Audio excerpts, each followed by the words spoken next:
The mind is the pivot of all knowledge. The unlimited archive of the world knowledge is in our minds. We just have to exploit it.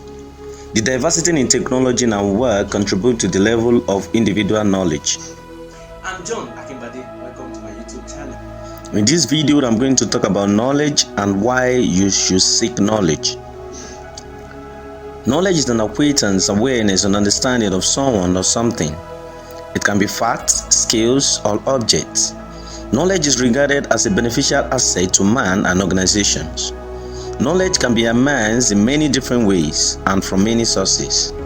The inception of knowledge discovery can be traced to many philosophers who have studied human nature and how they acquire knowledge. They target epistemology. Plato, for example, defined knowledge as justified true belief.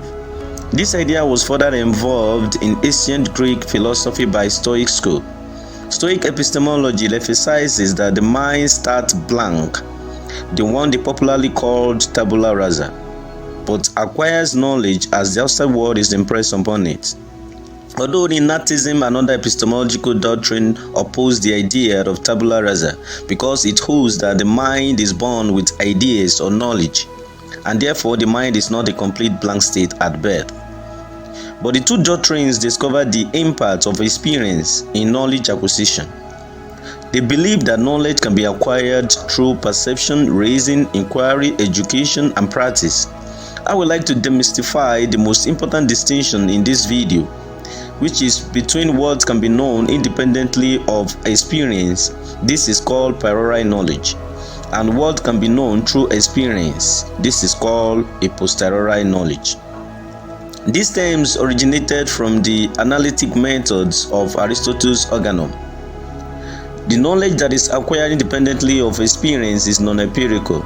It is usually by reason. It is based on intuition or realistic insight. This kind of knowledge is unique, while the knowledge that is amassed by the experience is empirical. It involves learning, understanding, and practice for some time before this can be part of the individual. This kind of knowledge is common to everybody, especially students. The three major types of knowledge are interrelated: tacit knowledge, explicit knowledge, and implicit knowledge.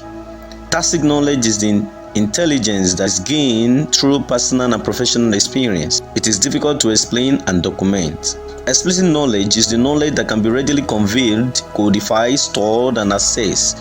It can be easily transmitted to others.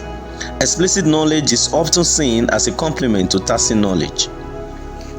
Implicit knowledge is a virtually learned skill. It is what is gained when you learn the best way to do something. Knowledge is general, but where you apply it is personal. What you know can easily take you to the next level of accomplishment. The absolute benefits of knowledge can only be obtained only if it is applied in the right way. The values of knowledge may change over time because people continuously seek more knowledge. Knowledge has to be renewed or maintained. Therefore, it is not static but dynamic. It is not all knowledge that can be transmitted. Tacit knowledge, for example, may be difficult to disseminate, capture, and distribute. It is developed through learning processes. The following are the reasons why you need to seek knowledge. Knowledge is a powerful and important part of life. It is the assemblage of truths, facts, and information. Nobody is without knowledge because the experience of the world has a greater impact on our cognitive development. This has molded us to have an inquisitive mind, and that is why it is easy to relate or adjust to the circumstances in our environment. The first thing to acquire in life endeavors is knowledge. Knowledge accounts for the accomplishment of the individual. The more knowledgeable you are, the more advantage you have over other people. Knowledge has provided man with an infinite capacity which makes man conquer things that are much stronger than him in strength. No one can excel in his or her line of work without in-depth knowledge of the necessary skills. We are different as well as the level of knowledge acquisition. What you genuinely know as a result of experience cannot be easily forgotten, but what you know as a result of intuition is innate. The only difference between scholars and silliness is knowledge. Lack of knowledge, information, and awareness can easily deprive someone of an appropriate understanding of the skills and technical know-how. Everybody wants to be knowledgeable, but the activities and the commitment involved are not always met. Seeking knowledge in all life struggles make you different from other people around you. It is easy to have the modern knowledge of something, but at what level? And is it actionable? Unfortunately, most of what we claim that we know is not enough because there is always room for improvement. The highest level of someone's knowledge is the starting point of another person. Why dissatisfaction when there is more to know? Wonder why your mates are doing better than you in class, office, and businesses? It is because they are doing something extra.